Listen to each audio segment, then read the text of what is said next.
తిరుపతి జిల్లా చంద్రగిరి నియోజకవర్గం పాకాల మండలం స్థానిక ఓట్లవారిపల్లి సమీపంలో ఆనందగిరిపై వెలిసిన శ్రీ వల్లి దేవసేన సుబ్రహ్మణ్యేశ్వర స్వామి ఆలయంలో 77వ ఆడికృతిక బ్రహ్మోత్సవం ఏర్పాట్లపై ఎమ్మెల్యే పులివర్తి నాని ఆధ్వర్యంలో ఈవో యువరాణి అధ్యక్షతన అధికారులు ప్రజాప్రతినిధుల పర్యవేక్షణలో సమీక్షా సమావేశం నిర్వహించారు. అనంతరం శ్రీ వల్లి దేవసేన సమేత సుబ్రహ్మణ్యేశ్వర స్వామి 77వ ఆడికృతిక బ్రహ్మోత్సవాల గోడ పత్రికను పులివర్తి నాని ఈవో ప్రజాప్రతినిధుల చేతుల మీదుగా ఆవిష్కరించారు. ఈ సందర్భంగా చంద్రగిరి ఎమ్మెల్యే పులివర్తి నాని మాట్లాడుతూ ఆగస్టు 13 నుండి 17వ తేదీ వరకు 5 రోజుల పాటు జరిగే ఈ 77వ ఆడికృతిక బ్రహ్మోత్సవాల వేడుకలు అంగరంగ వైభవంగా నిర్వహిద్దామని అన్నారు. ఎమ్మెల్యేగా గెలిచిన తర్వాత సొంత మండలంలో వెలిసిన శ్రీ వల్లి దేవసేన సుబ్రహ్మణ్యేశ్వర స్వామి ఆలయంలో నిర్వహించనున్న ఆడికృతిక బ్రహ్మోత్సవాలు ఘనంగా జరిపించాలని పేర్కొన్నారు. అంతేకాకుండా ఇది దైవ కార్యం కావడంతో పార్టీలకు అతీతంగా ప్రతి ఒక్కరూ సహకరించాలని తెలిపారు.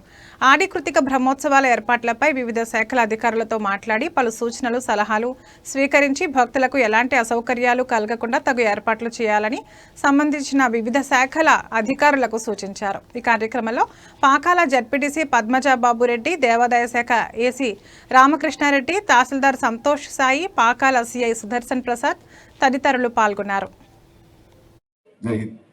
అనుకోండి అది స్వామి నేను చెప్తే టెంపుల్ తరఫున నేను చెప్తాను, నేర్పిస్తాను మీకు. కూర్చున్నారంటే ఏదైనా చిన్న చిన్న ఇబ్బందులు ఉంటే వాళ్ళు కనుక్కుంటా ఉంటారు. రెండోది వచ్చి మనం బస్సులు నేరుగా అక్కడికి వెళ్ళి తిప్పుకోవచ్చు.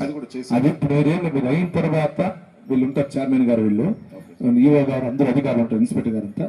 మీరు ఏదైనా కరెక్షన్ చేయాలంటే కూడా ఇప్పుడే చెప్పండి, చేసి పెట్టేస్తాం. ఎందుకంటే ఇంకా బయట బస్ స్టాండ్ పర్మనెంట్ గా చేద్దాం. జరిగింది మన గతంలో ఏ విధంగా ఏది ఇంప్లిమెంట్ కావాలేదో మన టెంపుల్ ఈవో గారు కానీ ఏసీ గారు కూడా చెప్పాలి. ఎందుకంటే ఇంకుండేది మనకి కరెక్ట్గా 10 రోజుల టైం ఉంది.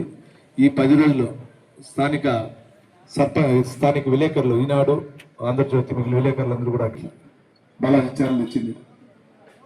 మీడియా శాఖలు గారికి ప్రత్యేక సాధన పలుకుతూ, అలాగే వేదిక పైన ఆయన జడ్పీటీసీ గారికి, సర్పంచ్ గారికి మరియు ఆలయ కార్యనిర్వహణాధికారి వారికి, చైర్మన్ గారికి అందరికీ పేరు పేరున ఏ అధికారులు లిస్ట్ రెడీ చేయమన్నా, విఆర్ వాళ్ళు ఎవరు ఉంటారు ఆ రోజు, సెక్రటరీలు ఎవరు ఉంటారు, ఎలక్ట్రికల్ డిపార్ట్మెంట్ వాళ్ళు ఎవరెవరు ఉంటారు ఆ రోజు, ఆ లిస్ట్ ఇమ్మన్నాం. దాని ప్రకారం ఇక్కడ పారిశుద్ధ్యం సంబంధించిన ఇన్ఛార్జ్ మోతీ మేడం గారిని కూడా రమ్మంటం జరిగింది. ఆ 4 రోజులు ఎక్కడ ఉండి చూడమన్నాం. వీళ్ళందరూ కూడా సహకరించుకుంటారు కాబట్టి దాని డీటెయిల్స్గా డిపార్ట్మెంట్ వైజ్